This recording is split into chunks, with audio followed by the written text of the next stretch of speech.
우리가 갖고 있는 성경책은 구약과 신약의 차이가 그저 종이 한 장 차이지만 그 한 장 사이에는 400년이라는 오랜 침묵의 시간이 담겨 있습니다.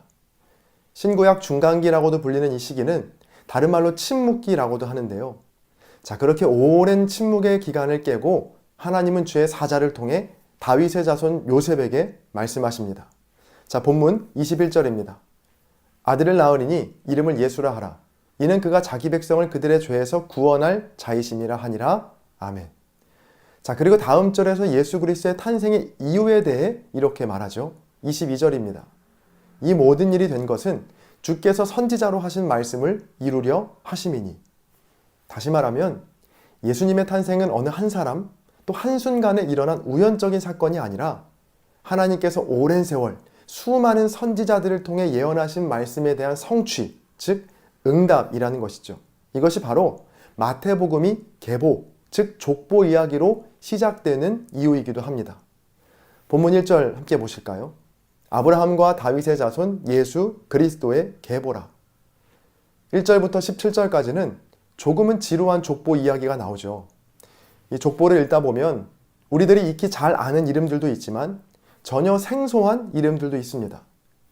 우리는 그저 그 성경에 있는 이름들을 쭉 읽고 훑고 지나가지만 한 사람 한 사람이 살았을 생애들을 생각해 보면 실로 어마어마한 기간과 사람들과 사건들이 모여 예수님에게까지 이르게 된 겁니다.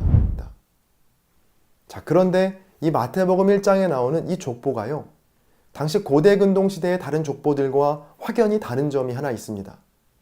그건 족보에 여인의 이름이 등장한다는 겁니다. 그것도 무려 5명이나 말이죠.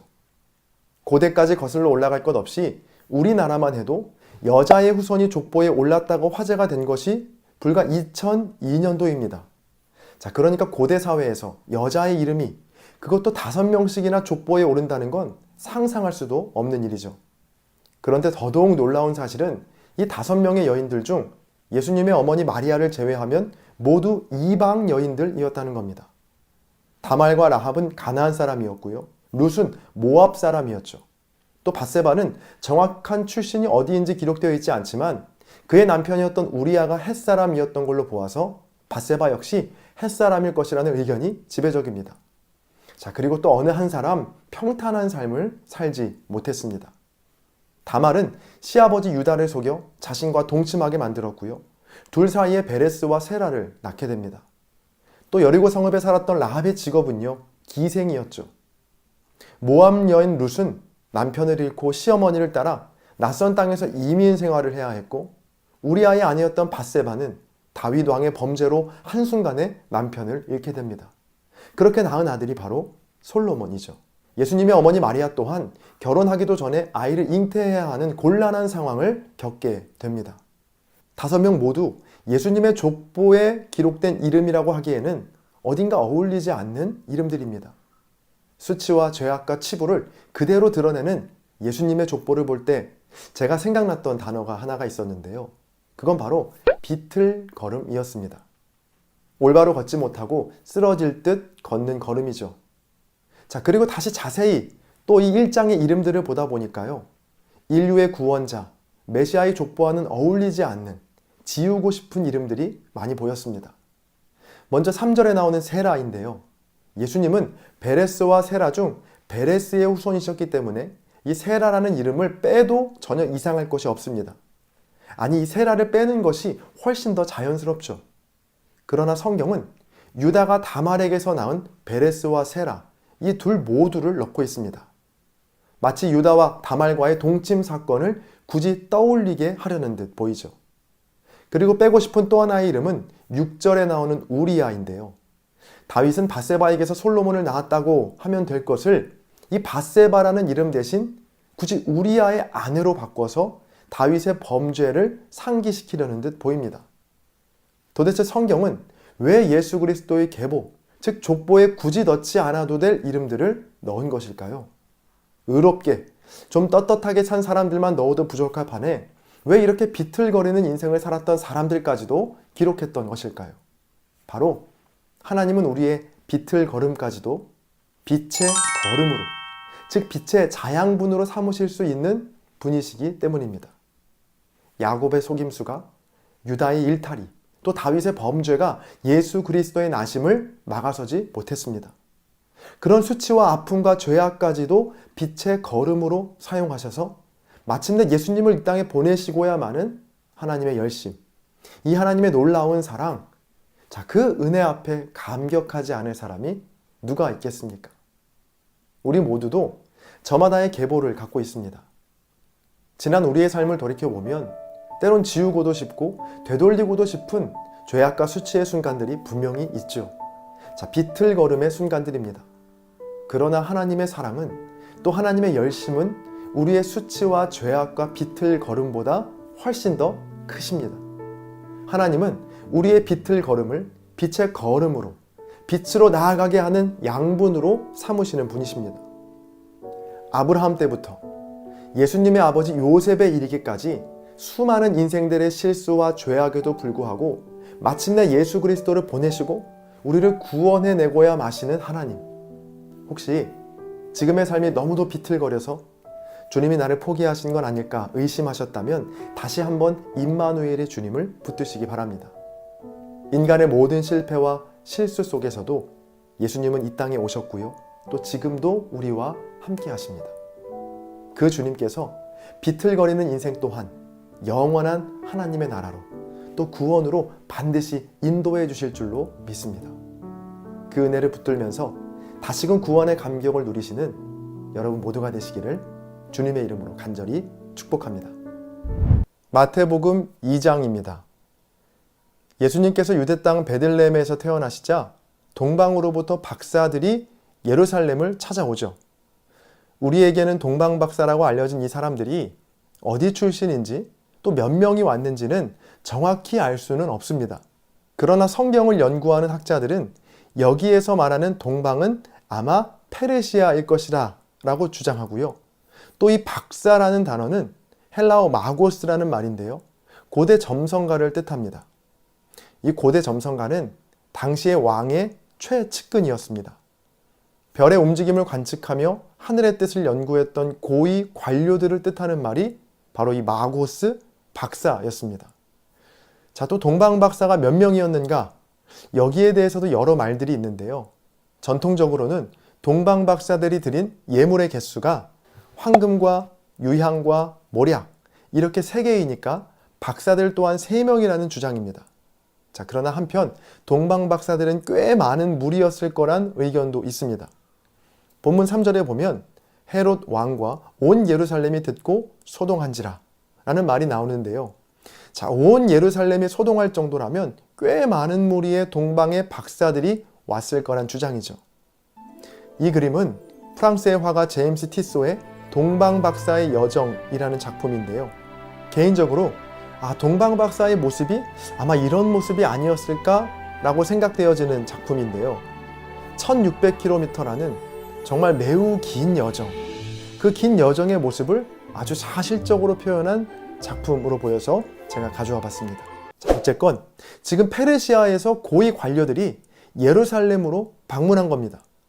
당시 이 일이 얼마나 놀라운 일이었냐면 말씀드렸듯이 동방의 박사들은 페르시아의 고위 관료들이라고 했죠.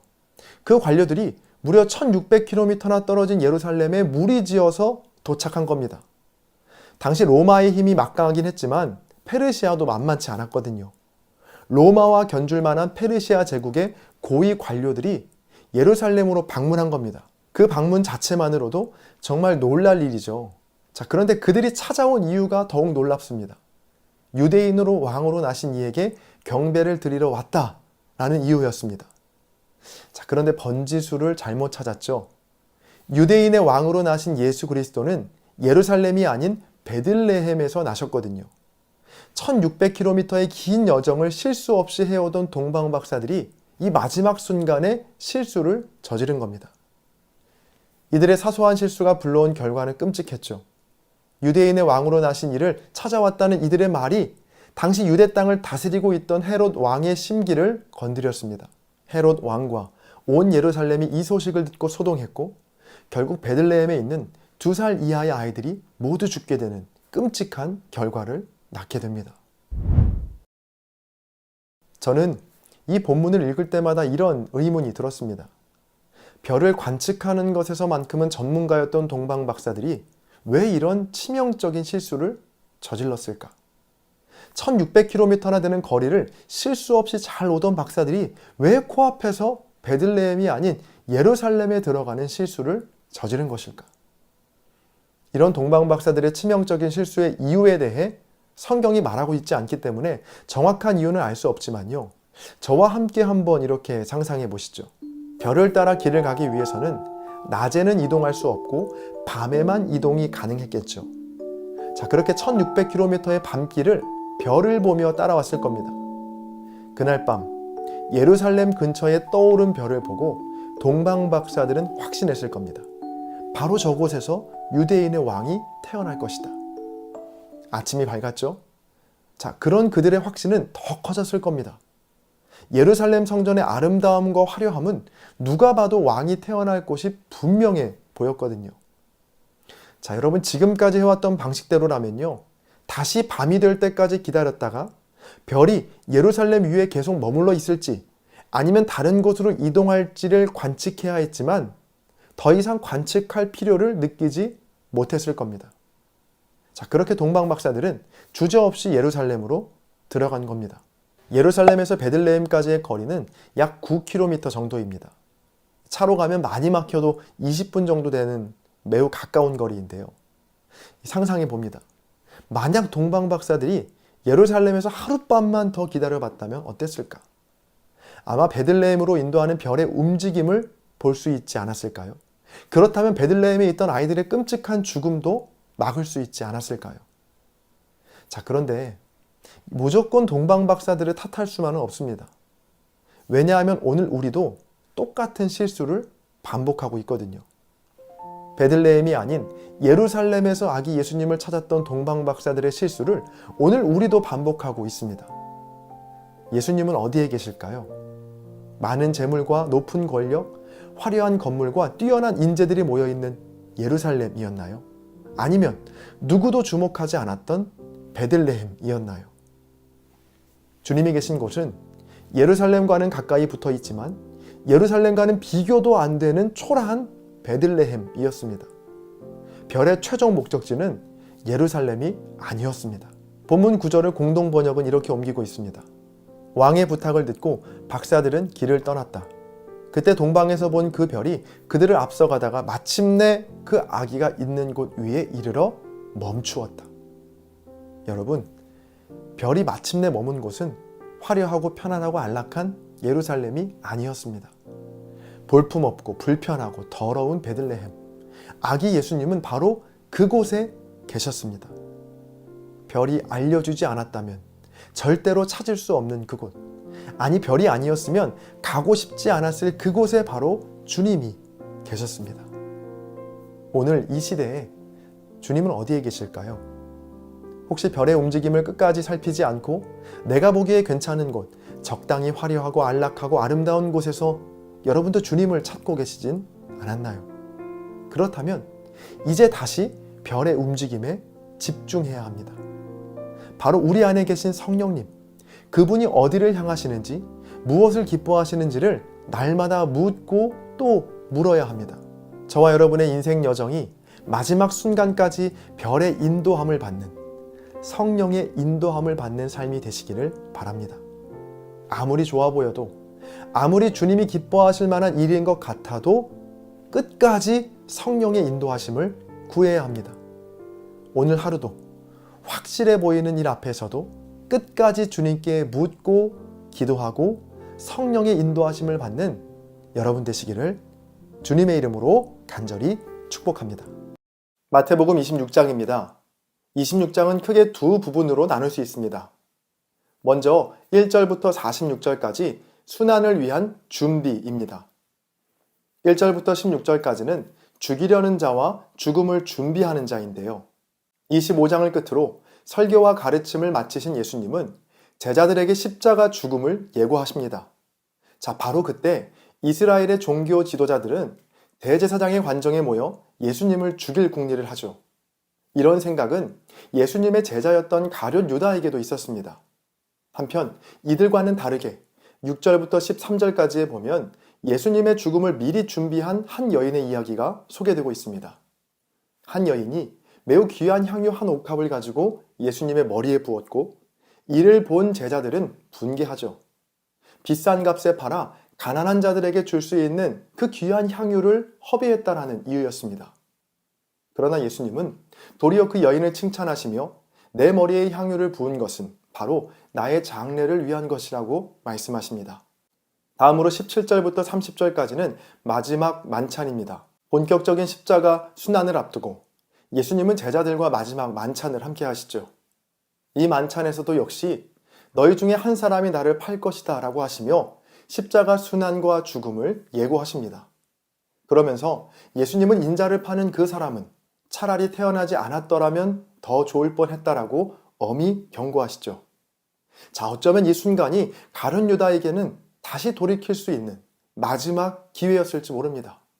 자, 그러나 유다는 그 기회를 잡지 않았습니다. 도리어 다른 제자들처럼 예수님께 찾아가서 나는 아니지요 라고 물으며 끝까지 자신의 생각과 길을 고집합니다. 31절부터 35절까지는 배반에 대한 예고입니다. 제자들과의 마지막 만찬을 마치신 후에 감람산을 향해 가시던 중 예수님은 또 한 번 충격적인 예고를 하시는데요. 바로 오늘 밤 여기 있는 너희 모두가 나를 버릴 것이다 라는 말씀이었습니다. 마지막 만찬에 이어 제자들의 배반을 연이어 예고하시자 베드로가 나서서 이렇게 말합니다. 베드로가 대답하여 이르되 모두 주를 버릴지라도 나는 결코 버리지 않겠나이다. 이런 베드로를 향해 예수님은 오늘 밤 다굴기 전에 내가 나를 3번 부인할 것이라고 하셨고 베드로와 모든 제자들은 결코 그런 일은 없을 것이라고 부인하죠. 이어서 36절부터 46절까지는 겟세마네 기도입니다. 겟세마네에 도착한 후에 예수님은 베드로와 세베대의 2 아들인 야고보와 요한을 데리고 기도하러 올라가십니다. 예수님은 3명의 제자에게 이곳에서 나와 함께 깨어 있으라고 하시고 하나님께 이 고통스러운 순환의 잔을 걷어가시도록 그러나 나의 원대로가 아닌 아버지의 원대로 하옵소서 하시며 기도하십니다. 그렇게 3번을 기도하신 후에 예수님은 아버지의 뜻인 이 십자가 순환의 잔을 받아들이십니다. 이런 겟세마네의 기도는 기도의 목적이 내 뜻의 관철이 아닌 아버지의 뜻에 순종하는 것임을 우리에게 알려주고 있습니다. 이렇게 순환을 위한 준비가 끝나고 2번째로 47절부터 75절까지는 순환의 시작인데요. 유다와 함께 등장한 큰 무리들은 미리 짜놓은 작전에 따라 예수님을 붙잡습니다. 이를 보던 제자 중 하나가 칼을 빼어 대제사장의 종의 귀를 치며 저항하지만 도리어 예수님은 이렇게 된 것은 다 선지자의 글을 이루려 함이라고 하시며 순순히 붙잡혀 가십니다. 이런 예수님의 태도는 공회에서도 이어지는데요. 대제사장들과 공회는 예수님을 죽이기 위해 거짓 증거들을 만들었고 예수님의 얼굴에 침을 뱉고 주먹으로 치고 때리며 조롱했습니다. 그러나 예수님은 이런 수치와 조롱에서 저항하거나 또 벗어나려 하지 않으시고 순환의 한 복판으로 담담히 걸어 들어가십니다. 마지막 69절부터 75절까지는 베드로의 부인입니다. 방금 전까지만 해도 예수님과 함께 죽을지언정 절대 주님을 부인하지 않겠다 장담했던 베드로입니다. 그랬던 베드로가 지금은 여종의 말에 움찔하며 예수님을 부인할 뿐 아니라 주님을 모른다고 저주하며 맹세하기까지 합니다. 그때 곧 닭이 울었고 베드로는 예수님께서 하신 말씀이 생각나 밖에 나가 심히 통곡함으로 마태복음 26장의 말씀은 끝이 납니다. 오늘 본문이 묘사하는 예수님은 이제까지 우리가 알던 것과는 너무나 달라 보입니다. 당대에 내노라 하는 권력자들 앞에서도 물러서지 않고 논쟁하시며 그들을 도리어 꾸짖으셨던 그 위엄과 힘 있는 모습은 온데간데 없고 한 마리의 순한 양처럼 어떤 논쟁도 항변도 그리고 저항도 하지 않으십니다. 이런 예수님의 무기력한 모습에 가장 당황한 건 제자들이었죠. 공생의 3년 동안 그 누구보다 예수님과 가장 가까이에서 또 가장 많은 시간을 보낸 제자들이었지만 겟세마네에서의 너무도 힘없고 무력한 모습에 모두가 예수님을 버리고 도망갔습니다. 자, 그중 베드로의 배신은 가장 충격적이죠. 주님과 함께 죽을지언정 절대로 주님을 부인하지 않겠다고 힘주어 말한 것이 불과 하루 전입니다. 하루 만에 베드로는 예수님을 부인하고 또 저주까지 하며 도망갑니다. 이런 이해할 수 없는 베드로의 배신에 대해 리처드 보컴은 그의 책 십자가에서 다음과 같이 말합니다. 베드로는 죽기까지 예수님을 따르겠다고 맹세했고 사실 그때 베드로는 정말 진심이었을 것이다. 베드로는 예수님을 위해 죽을 마음은 있었지만 예수님이 자신을 위해 죽으셔야 한다는 사실은 받아들이지 못했다. 베드로가 깨닫지 못했던 것은 예수님이 선택하신 길이 오직 실패를 통한 성공, 포기를 통한 성취라는 특별한 방법이었다는 사실이다. 베드로는 예수님을 십자가에서 구하기 위해서라면 무엇이든 할 수 있었지만 정작 십자가의 길을 따라가는 데는 실패했던 것이다. 오늘 한장 묵상의 부제를 십자가를 질 수 있나? 십자가에 질 수 있나? 라고 정해봤는데요. 십자가를 지는 것이 곧 십자가에 지는 것과 같기 때문입니다. 십자가는 세상을 구원하시기 위한 하나님의 방법과 뜻이죠. 예수님도 겟세마네에서 이 잔을, 즉 십자가를 지나가게 해달라고 기도하셨지만 결국엔 아버지의 뜻인 십자가를 선택하셨습니다. 하나님의 뜻인 십자가에 자신의 뜻을 꺾고 순종하신 것이죠. 지금이야말로 예수님께서 하셨던 죽음과 부활의 말씀이 성취되는 영광스러운 자리임에도 불구하고 제자들은 모두 불이 나게 그 자리를 떠나 도망쳤습니다. 십자가에 지지 않으면, 즉 하나님의 뜻에 지지 않으면 결코 십자가를 질 수 없습니다. 하나님의 뜻과 인도하심이 내 생각과 다르게 흘러갈 때 그때가 바로 십자가를 질 수 있는, 하나님의 뜻에 나의 생각을 꺾는 십자가에 질 수 있는 기회임을 기억하시기 바랍니다. 오늘도 주님은 우리에게 물으십니다. 십자가를 질 수 있나? 그리고 하나님의 뜻에 질 수 있나? 이렇게 주가 물어보실 때 기꺼이 나의 생각과 고집 그리고 환상을 꺾고 십자가의 자리에까지 주님을 따를 수 있는 참된 제자가 되시기를 바랍니다. 오늘 영상의 마지막은 리처드 보컴의 십자가에서에 실린 기도문을 함께 읽는 것으로 마치겠습니다. 여러분도 화면을 함께 보시면서 읽어가며 기도하시겠습니다. 주님, 우리는 너무나 자주 당신의 방법이 아닌 우리가 원하는 방법으로 당신의 제자가 되려고 합니다. 너무나 자주 우리 자신의 계획을 인정해달라고, 그것이 성공하게 해달라고 기도하면서 당신을 따르는 일보다 우리 자신이 가치 있다고 생각하는 목표를 추구합니다. 우리를 용서하시고 우리의 환상을 깨뜨려 주시고 우리가 당신을 바라볼 때 세상의 눈으로 실패하고 정죄당하고 조롱당하고 고난받으시며 죽임을 당하신 분으로만 보지 않게 하소서. 우리를 회복하시고 새롭게 하셔서 우리가 하나님께 우리 자신을 드릴 수 있도록 도우시고 우리가 할 수 있는 것, 할 수 없는 것, 실패와 성공, 희망과 열망, 그 모든 것을 내려놓고 성공을 온전히 하나님께 맡겨드리고 당신이 인도하는 곳으로 따를 수 있기만을 갈망하게 하소서.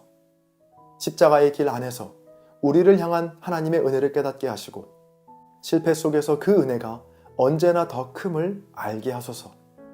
주님께서 먼저 우리를 위해 죽으셨고 다시 사셨기에 우리 또한 당신을 위해 살고 당신을 위해 죽을 수 있는 당신의 제자로 우리를 받아주소서. 다시 부활하셨을 때 베드로에게 말씀하신 것처럼 우리에게도 말씀하소서. 나를 따르라. 예수 그리스도의 이름으로 기도드립니다. 아멘. 마태복음 27장입니다. 27장은 크게 세 부분으로 나눌 수 있습니다. 자, 먼저 1절부터 26절까지 붙잡히신 예수님입니다. 밤샘 회의를 마친 후 새벽이 되어 이스라엘의 종교 지도자들은 예수님을 총독 빌라도에게 넘기죠. 예수님께서 11절에 빌라도 앞에 서시기 전 3절부터 10절까지 가룟 유다의 죽음의 이야기가 중간에 끼워져 있는데요. 예수님을 배반했던 유다는 예수님께서 유죄 판결을 받으시자 자책합니다. 십자가에 도무지 질 생각이 없었던 유다, 예수님을 궁지로 몰아넣으면 강하고 힘있는 예수님의 모습을 볼 수 있을 거라 기대했던 걸까요? 예수님께서 어떠한 저항도 반론도 하지 않으시고 무력하게 끌려다니시자 유다는 자신이 받았던 은30을 성소에 던져놓고 스스로 목매어 죽게 됩니다. 이어지는 11절에 예수님은 총독 빌라도 앞에 서셨고 본격적인 신문이 시작됩니다. 자, 그러나 역시 예수님은 빌라도 앞에서도 침묵으로 일관하시죠. 내가 유대인의 왕이냐? 라는 질문에만 내 말이 옳도다 라고 짧게 대답하시곤 대제사장과 장로들의 말도 안 되는 모함과 고발에도 전혀 반응하지 않으십니다. 이런 예수님의 모습이 답답했는지 13절에서 빌라도는 이렇게 말합니다. 그때 빌라도가 예수께 말하였다. 사람들이 저렇게 여러 가지로 당신에게 불리한 증언을 하는데 들리지 않소. 하지만 예수님은 이런 빌라도의 말에도 반응하지 않으시고 여러 불리한 증언과 고발에도 시종일관 침묵으로 일관하십니다. 이 모든 것이 이스라엘의 종교 지도자들의 시기로 인한 모함임을 알았던 빌라도는 특별 사면 카드를 꺼내죠. 명절이 되면 무리가 원하는 죄수 한 명을 놓아주는 전례를 말하며 바라바와 예수님을 놓고 무리들에게 묻습니다. 자, 이 바라바는 밀란 중에 살인을 했던 자로 마땅히 사형에 처해질 죄수였죠. 살인자 바라바와 아무런 죄가 없으신 예수님. 그런데 무리들의 선택은 놀랍게도 바라바였습니다. 빌라도는 이런 이해할 수 없는 무리들의 선택에 23절에서 이렇게 반응하죠.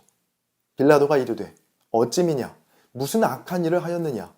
무리들은 더욱 소리를 질러 예수님을 못 박으라고 외칩니다. 빌라도는 아내의 만류와 이 모든 것이 시기 때문에 이루어진 모함임을 알았음에도 예수님을 십자가에 못 박히게 넘겨줍니다. 자, 다음으로 27절부터 44절까지는 희롱당하시는 예수님입니다. 예수님은 총독의 군병들에게 옷 벗김을 당하시고 침뱉음과 무자비한 폭력을 당하시죠. 자, 희롱은 여기서 그치지 않습니다. 병사들은 예수님을 십자가에 못 박고서 예수님이 죽기를 기다리며 그 옷을 누가 나눠 가질지 제비 뽑기를 합니다.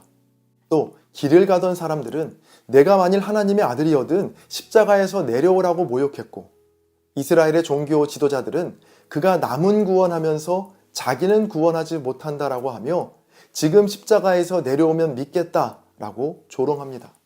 그리고 함께 십자가에 못 박힌 강도들에게까지도 예수님은 조롱과 희롱을 당하시죠. 마지막으로 45절부터 66절까지는 십자가에서 죽으신 예수님입니다. 십자가 위에서 온갖 모욕과 희롱을 당하신 예수님은 나의 하나님, 나의 하나님, 어찌하여 나를 버리셨나이까 하고 외치시며 숨을 거두십니다.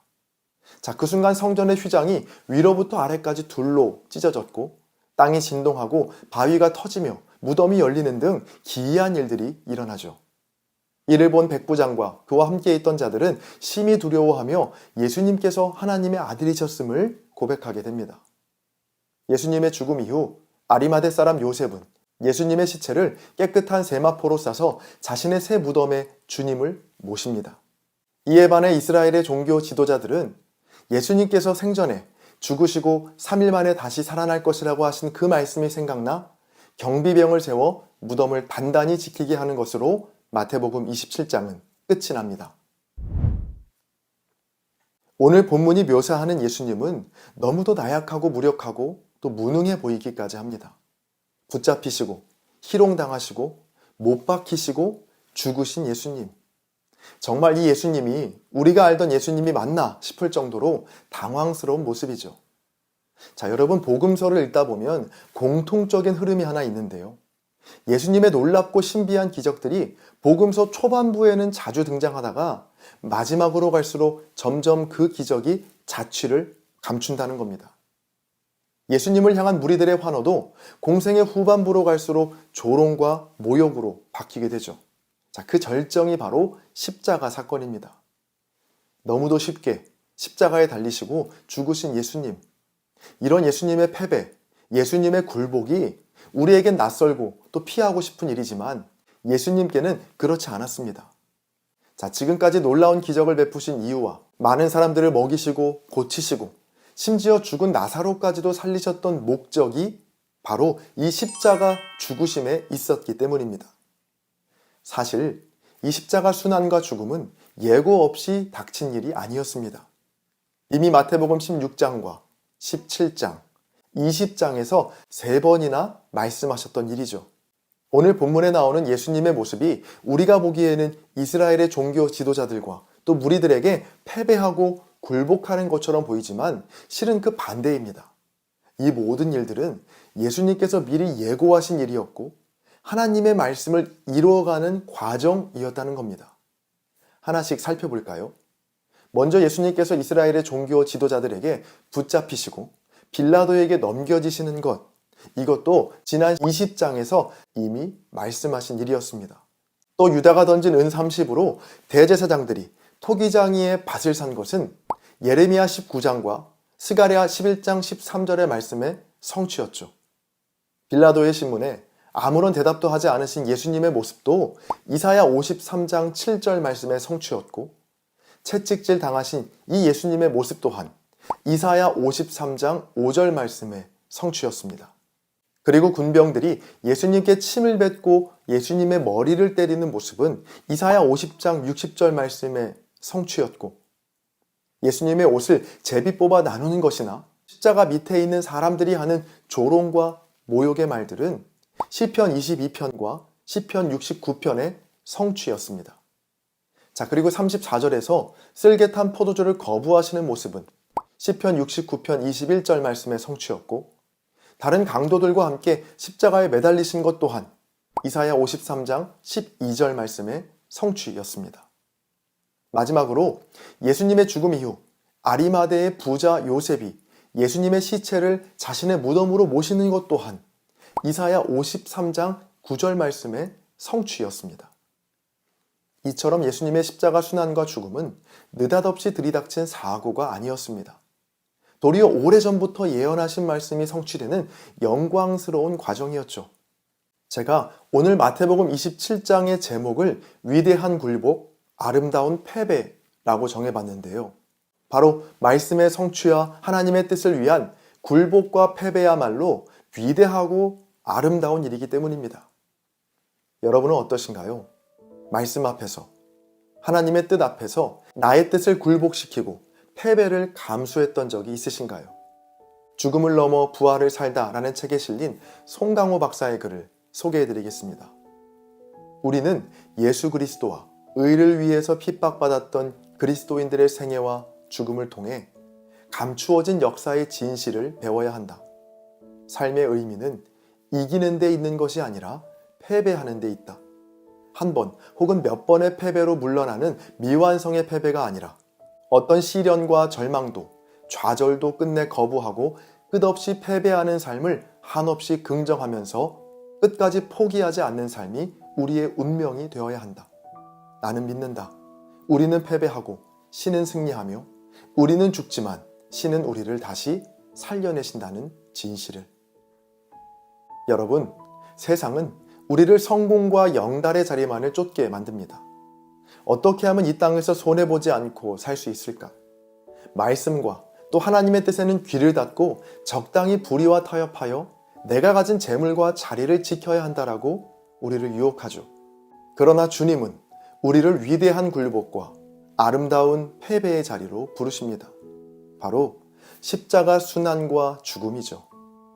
하나님의 말씀과 뜻을 이루기 위해 수치와 손해와 모욕을 피하지 않을 때 바로 그곳에 부활과 영생의 주님이 함께 하실 줄 믿습니다. 마태복음 28장입니다. 28장은 크게 두 부분으로 나눌 수 있습니다. 먼저 1절부터 15절까지 부활하시다입니다. 안식 후 첫날, 그러니까 예수님께서 십자가에서 죽으신 지 3일째 되던 날 새벽, 막달라 마리아와 다른 마리아는 예수님의 무덤을 찾아갑니다. 마가복음 16장 1절과 누가복음 24장 1절에서 모두 여인들이 향품을 준비해 갔다라고 나오는데요. 부활하신 주님에 대한 확신이 있었다면 시신에 바르는 향품을 준비해 갈 리가 없었겠죠. 자, 이들이 향품을 준비해 간 건 예수님의 시신이 안식일 때문에 너무 급하게 수습된 것이 마음에 걸렸기 때문입니다. 그렇게 찾아간 무덤에서 이들은 놀라운 광경을 보게 됩니다. 무덤을 막고 있던 돌이 굴려졌고 그 돌 위에 앉아있는 천사를 보았죠. 예수님을 찾아온 이 여인들에게 천사는 말합니다. 너희는 무서워하지 말라. 십자가에 못 박히신 예수를 너희가 찾는 줄을 내가 아노라. 그가 여기 계시지 않고 그가 말씀하시던 대로 살아나셨느니라. 와서 그가 누우셨던 곳을 보라. 지난 마태복음 27장에서 무력한 굴복과 굴욕적인 패배처럼 보였던 예수님의 십자가 죽음이 위대한 굴복과 아름다운 패배였음이 증명되는 순간이죠. 이렇게 여인들은 부활의 첫 증인이 됩니다. 빨리 가서 부활의 소식을 제자들에게도 알리라는 천사의 말에 여인들은 무서움과 큰 기쁨을 안고 달리죠. 그렇게 부활의 첫 증인이 되어 놀라운 소식을 가슴에 품고 달리는 여인들에게 더 놀라운 일이 벌어지는데요. 바로 부활하신 주님을 가장 먼저 보게 되었다는 겁니다. 9절입니다. 예수께서 그들을 만나 이르시되 평안하냐 하시거늘 여자들이 나아가 그 발을 붙잡고 경배하니. 두렵고 떨림으로 예수님의 발을 붙잡고 있던 여인들에게 주님은 가서 내 형제들에게 갈릴리로 가라라고 하시며 거기에서 나를 다시 볼 것이라고 말씀하십니다. 같은 시각 무덤을 지키던 경비병들은 대제사장들에게 찾아가 이 모든 되어진 일들을 알리죠. 십자가에 질 생각이 없던 이들, 말씀 앞에 굴복과 패배하기를 거부한 이들은 부활 앞에서도 도무지 질 생각이 없는데요. 경비병들에게 소식을 듣자마자 많은 돈으로 그들을 매수해 누군가가 무덤에 와서 예수님의 시신을 도둑질해간 것으로 말을 맞춥니다. 이들에겐 십자가에 힘없이 달리신 예수님도 죽음을 이기시고 부활하신 예수님도 필요하지 않았습니다. 오로지 자신들이 현재 누리고 있는 재산과 권력과 명예를 지키는 것만이 중요했죠. 다음으로 16절부터 20절까지는 분부하시다입니다. 부활하신 예수님은 갈릴리에서 11제자와 만나시고 한 산으로 그들을 불러 말씀하시는데요. 예수님의 지상명령, 위대한 위임이라고도 불리는 말씀이죠. 본문 18절부터 20절까지를 메시지 성경은 이렇게 옮기고 있습니다. 하나님께서 내게 주신 권세와 명령으로 너희에게 이 일을 맡긴다. 너희는 세상으로 두루 나가서 만나는 모든 사람마다 이 생명의 길로 훈련시키고 아버지와 아들과 성령의 이름으로 그들에게 세례를 주어 표를 삼아라. 그리고 내가 너희에게 명령한 모든 것을 삶으로 살아가도록 가르쳐라. 너희가 이 일을 하는 동안에 이 시대가 끝날 때까지 날마다 하루도 빠짐없이 내가 너희와 함께 있을 것이다.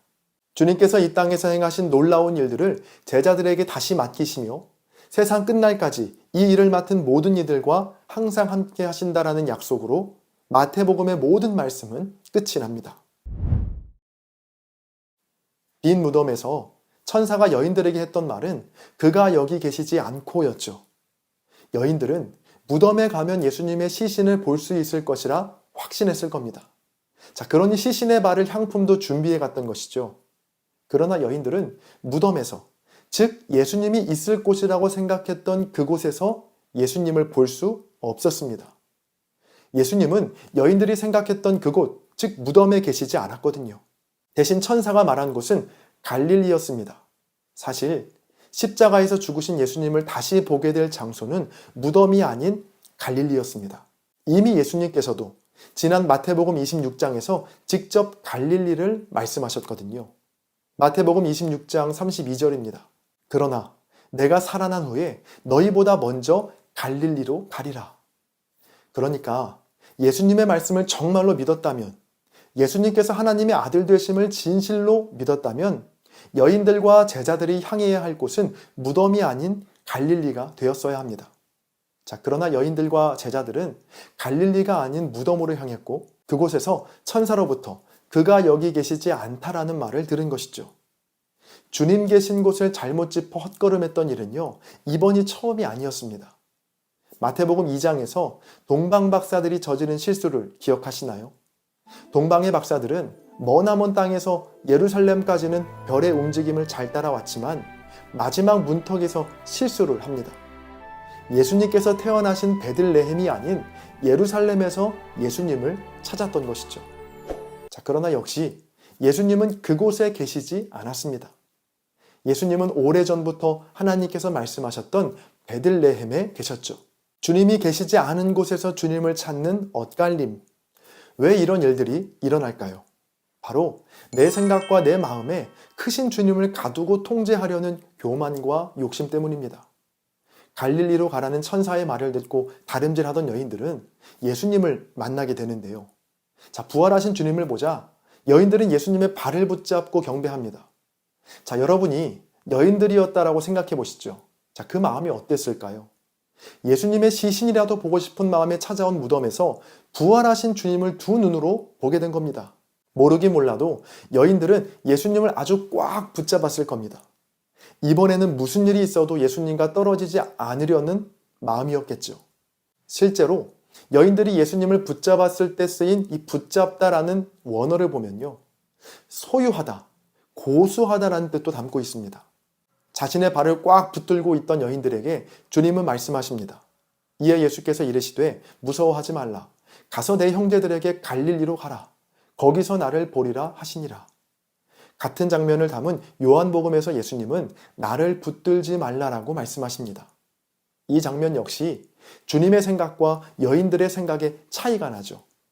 여인들의 입장에서는 부활하신 주님을 꽉 붙드는 것이 최선의 방법이었지만 주님의 생각은 달랐습니다. 나를 놓아야 갈릴리에서 다시 볼 수 있고 나를 놓아야 성령으로 세상 끝날까지 내가 너희와 함께 할 수 있다라고 말입니다. 팀 켈러 목사님의 부활을 입다라는 책에 보면 오늘 본문의 장면을 이렇게 풀어서 설명합니다. 마리아야, 네가 왜 그렇게 기를 쓰고 내게 매달리는지 잘 안다. 우리의 관계를 잃고 슬퍼하던 차였으니 이제 나를 꽉 잡아서 다시는 나와 떨어지지 않으려는 마음이겠지. 하지만 내가 모르는 것이 있다. 내가 아버지께로 올라가서 그분의 우편에 앉아 성령을 보내면 세상에서 나를 믿는 사람은 누구든지 나와 인격적으로 친밀해질 수 있다. 성령을 통해 내가 내게 와서 사랑으로 교제하면 내 안에 임재할 수 있다. 그러니 내가 아버지께로 가게 두라. 그리고 너는 상상을 초월하는 방식으로 나와 교제를 나누게 된다. 마리아를 비롯한 여인들의 입장에서 주님을 꽉 붙드는 것이 그 순간 자신이 할 수 있는 최선의 방법이었습니다. 그러나 주님의 방법은 여인들의 최선을 훨씬 더 뛰어넘으셨죠. 말씀하신 대로 갈릴리로 가시고 마침내 하늘로 올라가셔서 성령으로 교제하시는 것. 그것이 눈앞에 주님을 꽉 붙드는 것보다 훨씬 더 풍성하고 친밀한 사랑의 교제임을 알려주십니다. 우리는 종종 주님을 내 생각과 경험의 틀 속에 가두려고 합니다. 주님께서 일하시는 방식과 형식을 내 좁은 사고 안에 가두려고 하는 것이죠. 성서학자 피터 엔즈의 확신의 죄라는 책에 보면 이런 대목이 나옵니다. 우리가 죽기 살기로 올바른 생각을 붙들고 있을 때, 그것을 놓으면 하나님을 놓는 것이라 여기고 놓지 않으려 할 때, 손에 쥔 것을 놓고 앞으로 나가야 한다는 것을 알면서도 우리 입장을 고수하며 고집스럽게 자리를 지킬 때, 그런 순간에 우리는 하나님보다 자신의 생각을 신뢰하는 것이다. 하나님은 상자 안에 갇혀 있기를 원치 않으신다. 당연한 말이지만 하나님은 그럴 뿐이 아니다. 그 사실을 우리는 너무 쉽게 잊는 것 같다. 우리가 기꺼이 귀를 기울이려 한다면 하나님은 필요한 모든 방법을 동원하여 우리를 일깨워 주시는 좋은 분이다.